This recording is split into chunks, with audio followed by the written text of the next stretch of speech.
These many developments that have happened in the past few days when it comes to our foreign affairs, from this deadly airstrike on Houthi rebels in Yemen to ceasefire talks with Russian President Vladimir Putin this week, everything in between. Hal Kempfer, our national security analyst, has been following those updates closely for us, and he now joins us this morning. As always, Hal, it's great to see you. I wanted to start off with the U.S. launching the biggest military operation in the Middle East against Houthi rebels since Trump took office. This was in Yemen's Saada province. The strikes killed at least 53 people that we know, and the Iran-backed group has signaled plans to retaliate. Have we seen any developments this morning when it comes to that?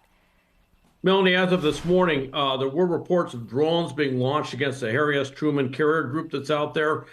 This follows threats yesterday and some boisterous talk by the Houthis saying that they had attacked U.S. warships, specifically the Truman. Nothing had been seen at that point. But at this point, there had been something. Nothing even got close to getting to our ships, but they are trying to respond. But this is a very different type of attack. This is not just going after launchers or weapons positions.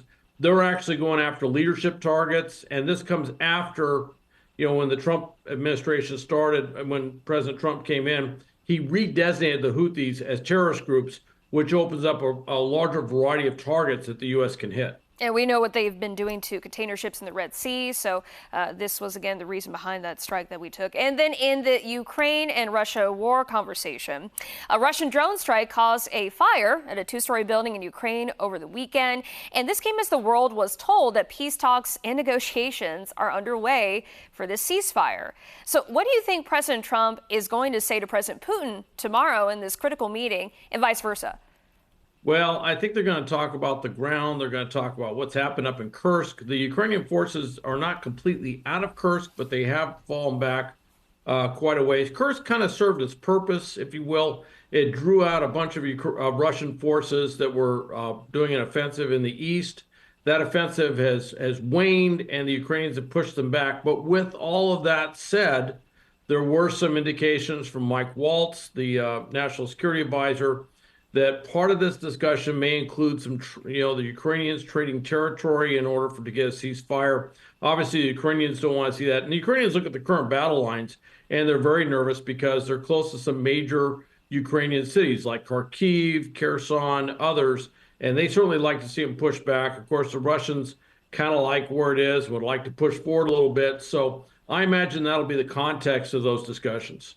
And a lot of controversy is coming down on President Trump's decision to enact this wartime declaration. It's the Alien Enemies Act that we've been talking about. It's transferring hundreds of migrants. Some are considered to be Venezuelan gang members to El Salvador. As a federal judge, we know, is trying to stop all of this. Talk about the mega prison that's in El Salvador where these people are going to. Oh, it's a massive prison. This is actually something that was done some years ago. President Bukele has been very aggressive in going after these gangs. El Salvador was pretty much overrun with gangs. It was becoming almost a lawless country in many parts. And what he did was he rounded up a lot of them, MS-13, which is also very present here in the U.S., round them up and put them into this massive super prison, if you will. These cells are huge. They hold like 80 prisoners, very Spartan conditions.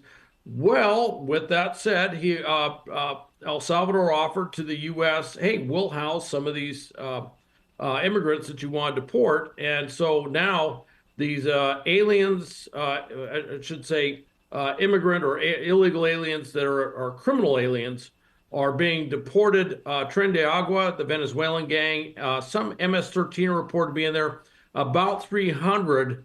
And what's really interesting is a judge said, no, this has to stop, and issued a verbal order to say, hey, turn those planes around that are already down there. And the planes didn't get turned around, but it wasn't in his written order.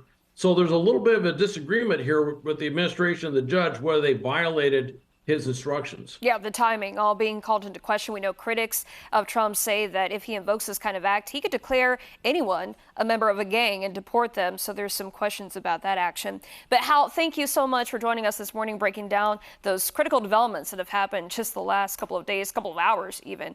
We'll see you next time. Okay, thank you, Melanie. Bye-bye. Okay.